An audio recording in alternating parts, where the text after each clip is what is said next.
बालांसिंग passages हम कर रहे थे कि पहला क्वेश्चन दूसरे क्वेश्चन के साथ कनेक्टेड है, दूसरा तीसरे के साथ कनेक्टेड है, तीसरा चौथे के साथ कनेक्टेड है।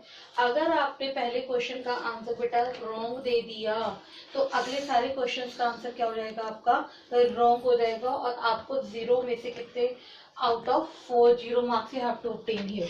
तो इसलिए मैं बार बार बोल रही हूँ कि read chapter should be must. एक इसमें मैंने इंपॉर्टेंट बात बोली बेटा, रीडिंग स्किल। क्या मैंने एक इंपॉर्टेंट बात और है आपको जो ध्यान रखनी है, रीडिंग स्किल। आपका जो पढ़ने का फास्टिंग का क्या होता है कि कई बच्चे जो होते हैं वो स्लो लर्नर्स होते हैं या स्लो रीडिंग उनकी होती है। आपको अपना रीडिंग टाइम के साथ साथ उसको फास्ट करना पड़ेगा। मैंने ऐसा क्यों बोल रही हूँ कि रीडिंग स्किल आपको अपनी फास्ट करनी पड़ेगी।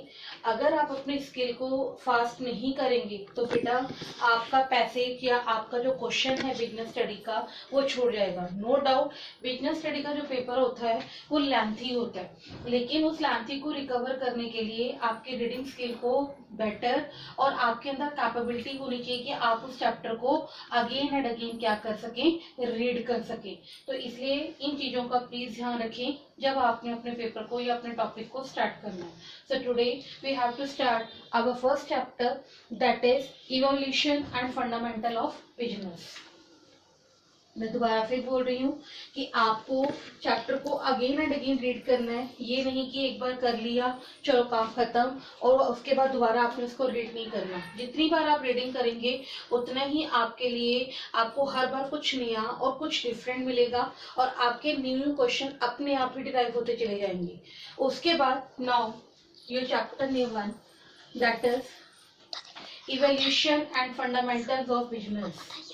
Evolution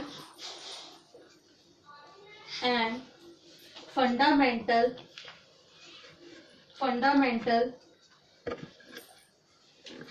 of business। Evolution fundamental किसका, बिजनेस का। कैसे हमने उसको इवेल्युएट किया, थोड़ा सा हम यहाँ पर बिजनेस के बारे में पढ़ेंगे क्या होता है। यहीं पर आपको काफी डिटेल में मिल जाएगा, आपको आगे के नेक्स्ट टॉपिक में उसको पढ़ने में प्रॉब्लम नहीं आएगी। क्या है इवोल्यूशन का मतलब क्या है। जब भी इवोल्यूशन की बात होती है बिजनेस में दो टर्म्स यहाँ पर आती हैं, ह्यूमन नीड्स और क्या आता है आपका सेटिस्फेक्शन। क्या आता है, ह्यूमन नीड्स और सेटिस्फेक्शन। अगर आपको ह्यूमन नीड्स, क्या मतलब हुआ ह्यूमन नीड्स और सेटिस्फेक्शन का बिजनेस में, अगर आप अपने कस्टमर की जरूरतों को पूरा नहीं करते अप टू द टाइम पर या फिर आप उसको सेटिस्फेक्शन नहीं देते तो उस कंडीशन में आपका बिजनेस कभी भी मार्केट में रन नहीं करेगा। बिजनेस में रन करने के लिए ह्यूमन नीड्स और सेटिस्फेक्शन का होना जरूरी है। और वो किसको इवेलुएट करता है बेटा, दो एक्टिविटीज को डिराइव करता है यहाँ पर। फिर इकोनॉमिक एक्टिविटी और सेकंड आपका किस पर डिराइव करेगा बेटा, नॉन इकोनॉमिक एक्टिविटी।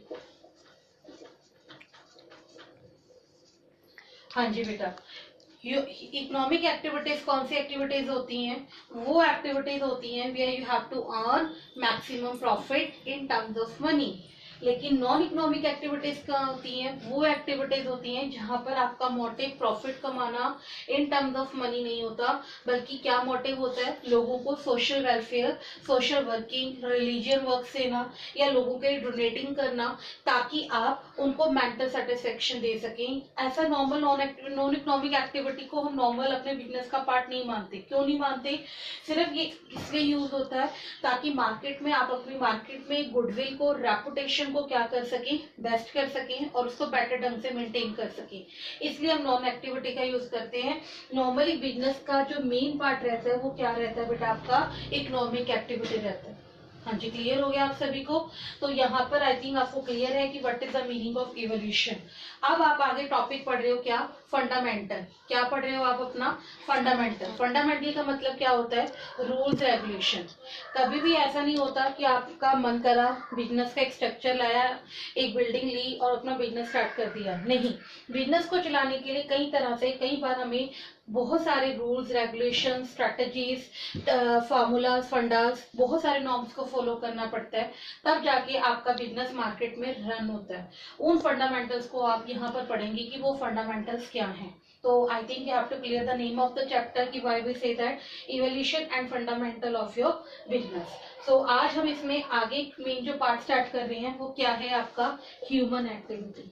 क्या है बेटा आपका ह्यूमन एक्टिविटी, नाम से ही क्लियर हो रहा है ह्यूमन बीइंग की एक्टिविटी। एक ह्यूमन जो है बहुत सारी एक्टिविटीज में ऑपरेट रहता है। अब वो ऑपरेट जो रह रहा है वो क्या रह रहा है, जैसे मान लो फॉर एग्जांपल वो गुड्स को प्रोड्यूस भी करता है, फिर गुड्स को प्रोड्यूस करके उसको सेल और बाय भी करता है। सेल और बाय करने के बाद उसको क्या करता है बेटा, मान लीजिए प्रोफेशन बाय लॉ है, प्रोफेशन बाय लॉ है, उसको फॉलो कर रहा है। ट्रीटिंग द पेशेंट्स कर रहा है, पेशेंट्स को हैंडल कर रहा है।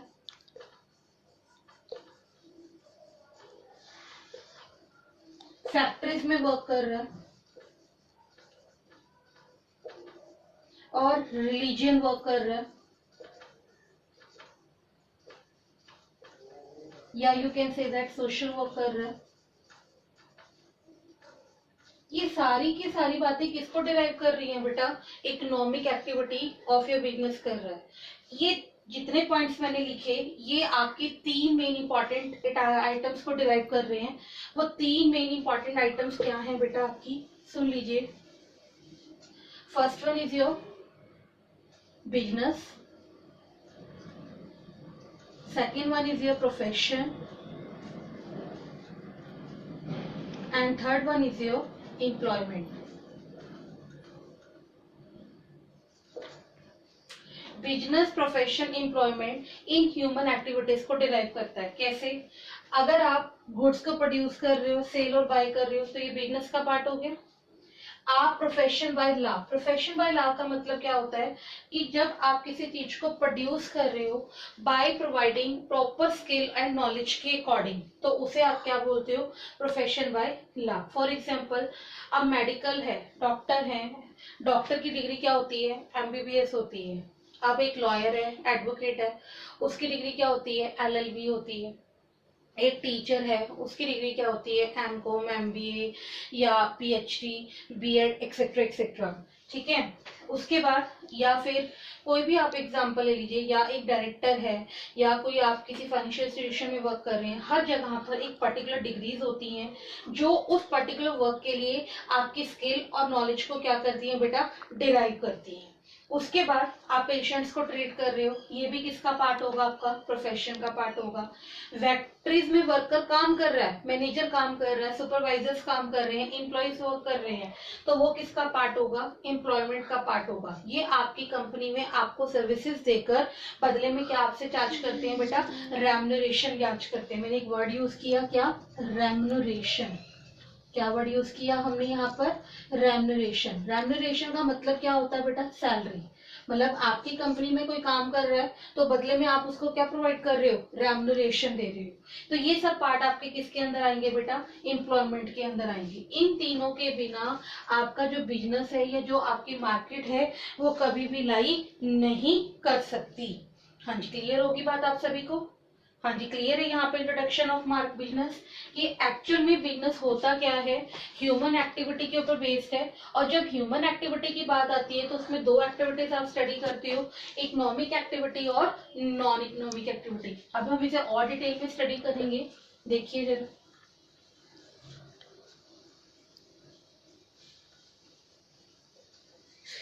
अभी जो मैंने आपको बताया वो सब इंट्रोडक्शन था बिजनेस का, कि एक्चुअल में बिजनेस क्या होता है, उसमें क्या क्या एक्टिविटीज लाइक करती हैं और किसके ऊपर ये बेस्ड होता है। अब आपका मेन पार्ट स्टार्ट होगा, मेन टॉपिक स्टार्ट होगा, क्या, that is your human activity.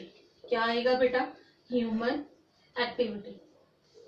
Human activity आपकी दो तरह से डिराइव होती है। First one is your economic, मैं पहले भी बता चुकी हूँ। इकोनॉमिक एक्टिविटी का मतलब क्या होता है, where you have to earn profit in terms of money. और नॉन इकोनॉमिक एक्टिविटी का क्या मतलब होता है, not purpose to earn money, just provide to people sociality works. मतलब कि लोगों को वेलफेयर के लिए काम करना, सोशल के लिए काम करना, रिलीजियस वर्क करना, that is a part of your non economic activity. अब इकोनॉमिक एक्टिविटी के तीन सब हेड्स हैं, ये मैंने अभी आपको बताई। हाँ जी, 3 मेन सब हेड्स हैं। पहला सब हेड आपका क्या रहेगा इसके अंदर? हाँ जी बेटा, business, profession and employment. Business, profession and employment. हाँ जी, बिजनेस, प्रोफेशन एंड एम्प्लॉयमेंट जो है, ये तीनों किससे रिलेट करते हैं बेटा? बिजनेस भी मनी से रिलेट करता है, प्रोफेशन भी मनी से रिलेट करता है, एम्प्लॉयमेंट भी मनी से रिलेट करता है। कैसे? बिजनेस है, फॉर एग्जाम्पल आप गुड्स को प्रोड्यूस कर रहे हो, फिर आपने उसको सेल्स कर दिया, सेल और बाय कर रहे हो, इंडस्ट्रीज हो गई आपकी, ट्रांसपोर्ट हो गया, ट्रांसपोर्ट हो गया, और उसके बाद वेयर हाउसिंग हो गया, एडवर्टाइजिंग हो गया। इन सबका जो मेन मोटिव होता है वो क्या होता है? ये किससे रिलेट होते हैं? सारे मनी से रिलेट होते हैं। कैसे? गुड्स को प्रोड्यूस कर रहे हो, raw material to finish good कर रहे हो, तो अंडरस्टूड है मार्केट में जाके इसको सेल बाय करोगे, मनी यूज हो रहा है। इंडस्ट्रीज है, ट्रांसपोर्ट है, कई तरह के ट्रांसपोर्ट होते हैं, लैंड ट्रांसपोर्ट, वाटर ट्रांसपोर्ट, ये सब भी मनी से रिलेट है। गुड्स हैं, वेयर हाउसिंग में रखते हो लार्ज क्वांटिटी में, उसके बाद रिटेलर्स को स्मॉल क्वांटिटी में वे करवाते हो, that is also the part of your business. Advertising, अपने प्रोडक्ट को प्रमोट करने के लिए आप अलग अलग मास मीडिया का यूज करते हो, that is also the part of your business. After then profession. Profession में आपके 3 टर्म्स आते हैं। First one is your law, second आपका आ जाता है इसमें मेडिकल, और थर्ड इसमें आपका क्या आ जाता है बेटा? चार्टर्ड अकाउंटेंट या चार्टर्ड अकाउंटेंसी। हाँ जी, लॉ कौन होता है? अगर आपने कोई भी बिजनेस में काम करना है तो सारा काम आप लॉ के अकॉर्डिंग करते हो, ऑडिटर अपॉइंट कर रहे हो। अगर कोई बिजनेस में डिस्प्यूट्स हो रहा है तो वो आपका लॉ होगा। एक नॉलेजेबल, एक स्किल्ड पर्सन ही आपको डिस्प्यूट जैसी प्रॉब्लम से सॉर्ट आउट कर सकता है। मेडिकल है, अगर कोई वर्कर, अगर कोई आपको मेडिकल करवाना है, relate to your health insurance करवाना है या कुछ भी वटेवर करवाना है, that is also the part of your money. After then chartered accountant, that person who account या audit their accounts at the end of the year, और बदले में वो आपसे क्या चार्ज करते हैं बेटा? बिजनेस चार्ज, मनी चार्ज करते हैं, सर्विसेज आपको देके आपसे मनी लेते हैं। उसके बाद एम्प्लॉयमेंट है। एम्प्लॉयमेंट में आपका क्या क्या आएगा बेटा? हाँ जी, इसमें आपके वर्कर्स आ सकते हैं, सेकंड आपके मैनेजर्स हो गए, थर्ड आपका कौन हो गया? एम्प्लॉइज हो गए। ये आपकी कंपनी में काम कर रहे हैं और बदले में आपसे क्या चार्ज करते हैं बेटा? आप इनको क्या देते हो? मनी देते हो। और नॉन इकोनॉमिक एक्टिविटी में पहले भी बता चुकी हूँ, आपका रिलीजियन है, और सेकंड आपका क्या आएगा इसमें बेटा? सोशल वर्क आएगा। हाँ जी, क्लियर होगी बात आपको? ये पॉइंट्स आपके क्या हैं? That is the main part of your human activity. अक्सर 1 मार्क में या 3 मार्क्स में क्वेश्चन डिराइव हो जाता है आपका, short note on your human activities. तो आज के लिए बस आपका टॉपिक इतना ही है। अब आपको हम लेक्चर सेंड करेंगे, नोट सेंड करेंगे। After watching your can watch your this video. इस वीडियो को देखने के बाद आप पहले सारे पॉइंट्स को ध्यान से पढ़िए, सुनिए कि क्या हमने आपको इसमें बताया है। आज क्योंकि सब्जेक्ट आपके लिए नया है, टॉपिक आपके लिए नया है, तो स्टार्टिंग थोड़ा स्लो करेंगे, लेकिन कल से हम थोड़ा सा और उसको जब आपको कंसेप्ट क्लियर हो जाएंगे तो आगे के टर्म्स को समझने में आपके लिए ईजी रहेगा। डियर स्टूडेंट्स, यहाँ पर मैं एक बात आप सभी को कह देना चाहती हूँ कि हम आपको इस वीडियो को जब देख लेंगे तो हम आपको लेक्चर और टॉपिक सेंड करेंगे। कई बच्चे क्या होते हैं कि पब्लिशर का नाम पढ़ा तो पेरेंट्स को पुश ऑन करते हैं कि भी हमें अभी बुक्स चाहिए। तो आप सभी को पता है कि कोविड-19 की वजह से कि शॉप्स हैं या मतलब कि बुक शॉप्स हैं वो भी प्रॉपर नहीं खुल रही हैं। तो आप किसी भी पेरेंट्स को या अपने पेरेंट्स को पुश ऑन ना करें, प्रेशराइज ना करें। आपको हम साथ के साथ नोट्स भेज रहे हैं, आप उसको स्टडी करें। उसमें से आपके लिए जितना आप उसको पढ़ लेंगे, लर्न कर लेंगे, उतना ही आपके लिए सफिशिएंट और बेटर रहेगा। हाँ जी, ठीक है। तो आज इसको घर पे बैठ के पढ़िए, समझिए, और अगर कोई डाउट, क्वेरी या कोई भी प्रॉब्लम है तो उसको immediately you can ask for help. ठीक है, थैंक यू सो मच।